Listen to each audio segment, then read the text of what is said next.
Hey guys, I'd like to show you this game, which was a complete and total mess, but I think there was a couple of important learning opportunities and lessons to be learned. So I'm going to show you this game, talk about what happened, talk about how we got into this really weird position, and yeah, hopefully you learn a thing or two. Let's take a look.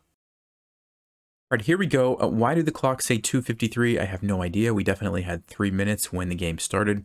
And the other thing I want to mention, if you're wondering how my rating got so low, um, let's just say I lost like 6 games in a row to the same person who was much lower rated than me, and I was maybe a little bit tilted. Anyway, I lost quite a few points very quickly.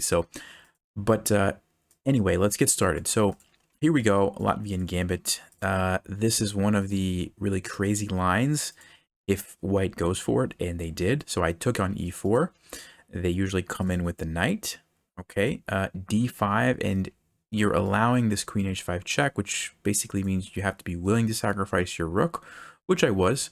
And so here we go, queen h5 check, g6. This is very common idea. If you can get the queen to h5 with your knight on e5, whenever black plays g6, you can always take it, because if I try to take back, well, then the queen can come in here and take my rook, right? So that's kind of the idea. So instead of taking right away, what I played was knight to f6. This is a nice little in-between move, because now if the knight takes, you're just going to simply take the queen. And so you get this developing move, force white to do something else. So queen e5 check, bishop to e7, and here we go. White can take that rook if they would like, and my opponent did do that. All right, and I took here, and from what I remembered from this is pretty equal. You know, even though my king side is a complete mess here, I have these annoying pawns, and I have these pieces ready to go with knight c6 coming. I'm going to have a lot of development, and white's kind of a little bit behind. So it's a trade-off for the rook, but generally speaking, I think black has decent chances here. So I was fine with this position. Knight to c3, knight to c6, right, just developing. Queen to g5, and bishop to e6. So up until this point, I've been playing very well. These are all really good moves. I have all my pieces out now, and I have a lot of compensation for that rook. And by the way, this knight is kind of stuck in the corner, so it can't really do much, even though white did get the rook, right? So my opponent castled. I played queen to d4, and my point is that I really want to just castle, right? I just wanted to move my queen somewhere out of the way to castle. The only problem is that now white has knight to b5, and I saw this, and I thought I could just come back to b6 and be okay. What I missed was this little idea that white had. So d3, and I'm still fine here as long as I don't take the pawn. So this is a good moment for you guys if you'd like to pause and think through what happens if I take this pawn. What is white going to play next? Well, if you had a chance to look at that, I did capture it, and the move that white has now is bishop to e3. Very nice move. I was expecting, you know, just something like recapturing, and I was going to castle. But bishop to e3, and I have a big problem, okay? I have to save my queen, but I don't really want to move it away. Like, for example, if I just move it over here, then there's this fork, and I lose my queen, right? So that's kind of the major problem. If I do something like bishop c5, it's just losing a piece. Knight here doesn't work. Again, just losing a piece. And so I'm really in trouble. I have to go to a5. But now white has another follow-up move, which was very, very good. If you'd like to pause again and think through what is white going to do now. Well, if you had a chance to look at that, the first thing you need to notice is that there is this discovered attack here on my queen. Now, right now, it doesn't work because if the knight takes here, I can just take it with my queen and I'm fine. If the knight goes here, check, trying to take advantage of my queen, well, it's defended. So I'm okay. But after b4, I would like to be able to just take that, like, let's just say with my knight. But now knight to d6 is a possibility.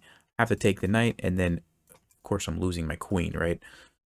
So that's one problem. The other problem is if I take it with the bishop, well, then I'm losing this knight, right? White's coming in here. And so I said, well, let's go ahead and take it with the queen.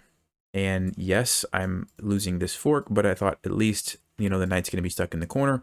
And this is how we ended up with this really weird position. I've lost both rooks from a knight capturing them, but I do have all of my pieces nice and centralized, and I have this pawn.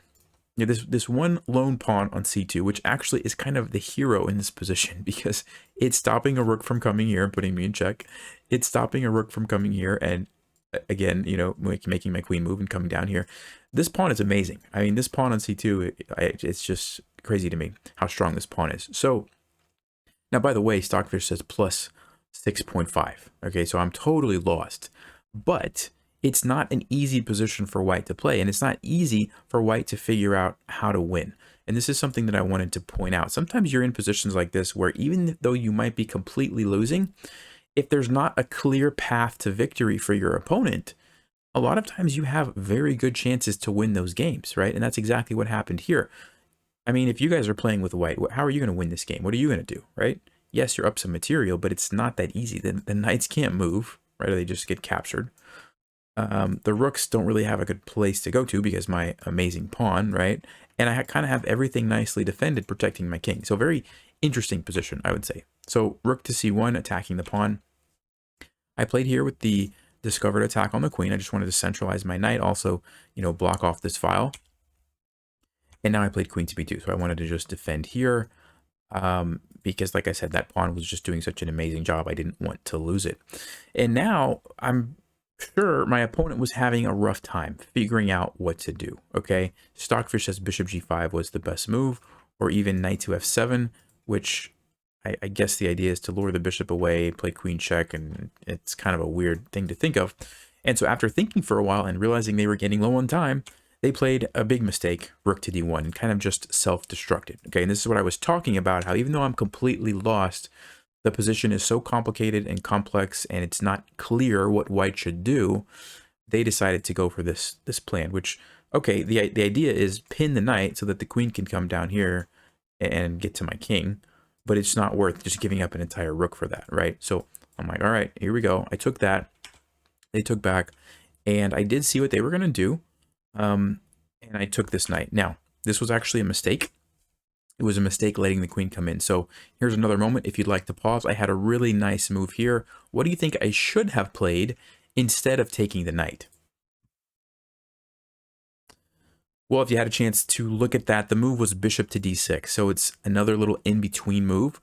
Instead of doing the anticipated capture right away, I throw in this move first, because now the queen has to move. The queen can't come down here to try to save the knight because my queen is controlling that diagonal, right? And it takes away the threat.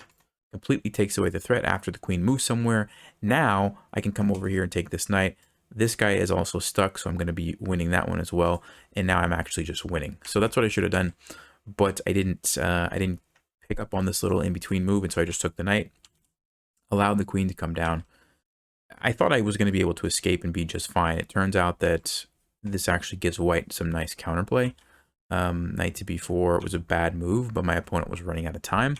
And so after this, they just lost on time. So really weird game, losing both rooks and still surviving and hanging on. And it goes to show the importance of, number one, centralizing and developing your pieces, even at the cost of sometimes sacrificing pieces, can be worth it.